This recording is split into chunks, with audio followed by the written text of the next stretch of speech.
I'm sorry I couldn't make it to the worship, but I did not want to leave you guys with nothing. So I decided to record what I was going to say because I just remembered I had a prior engagement.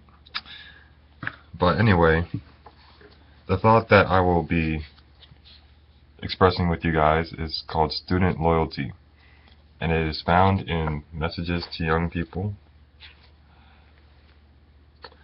And I'm going to post the link if you guys want to read along or see what I'm talking about.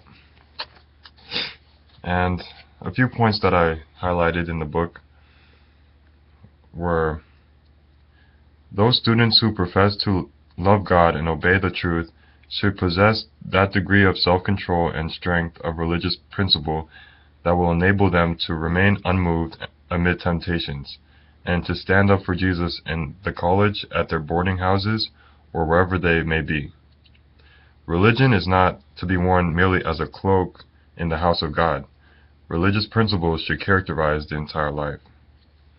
I think what that paragraph was saying is that sometimes we put on a cloak whenever we go to church, so we put on a different personality, and God wants us to have that personality wherever we go. He wants us to represent Him, and the self-control that we need to be a good Christian in church, we need to have that same self-control outside of church too.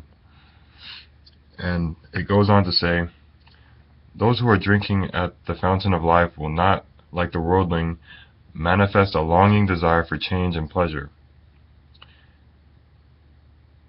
In their deportment and character will be seen the rest and peace and happiness that they have found in Jesus by daily laying their perplexities and burdens at His feet. They will show in the path of obedience and duty there is contentment and even joy. Such ones will exert an influence over their fellow students which will tell upon the entire school. So I like to think about this as the way people view you when you're drinking of the fountain of life, meaning staying in communion with God. People will see that you worry less. You're not driven by human passions as much. You are more attracted to spiritual things, and I'm sure it's refreshing for any one of your friends that to be around you. I'm sure many of you have heard that you act differently, and they appreciate being around you because of the way you act, and it can be a blessing for the whole school. And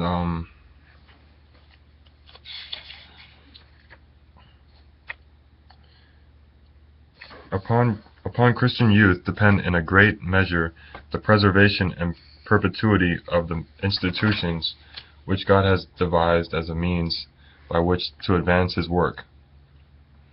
Never was there a period when results so important depended on a generation of men. Then how important that the young should be qualified for this great work, that God may use them as His instruments. Their Maker has claims upon them which are paramount to all others. So it's saying that we have a great responsibility, and it's even more important than even our schoolwork. So I know it's good to focus on school and to be successful, but God is saying that representing Him is even more important than that. And some more advice that they give you is, if the youth could see that in complying with the laws and regulations of our institutions, they are doing which will improve their standing in society, elevate the character, ennoble the mind, and increase their happiness, they will not rebel against just rules and wholesome requirements, nor engage in creating suspicion and prejudice against these institutions. So it's saying that the laws of God are very beneficial to you. They will help you stay out of trouble, and the better we represent God, the less people will be suspicious of our religion, and they won't think that we're in a cult. But they will respect us and they will appreciate what we're doing. And another portion of it is saying, with energy and fidelity, our youth should meet the demands upon them, and this will be a guarantee of success. So,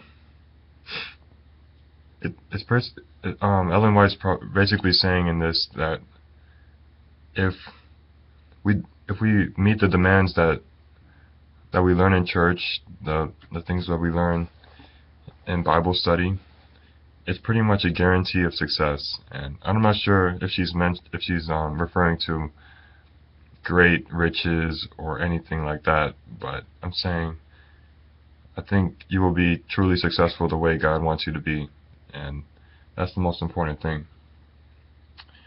And another part is, a religious experience is gained only through conflict, through disappointment, through severe discipline of self, and through earnest prayer.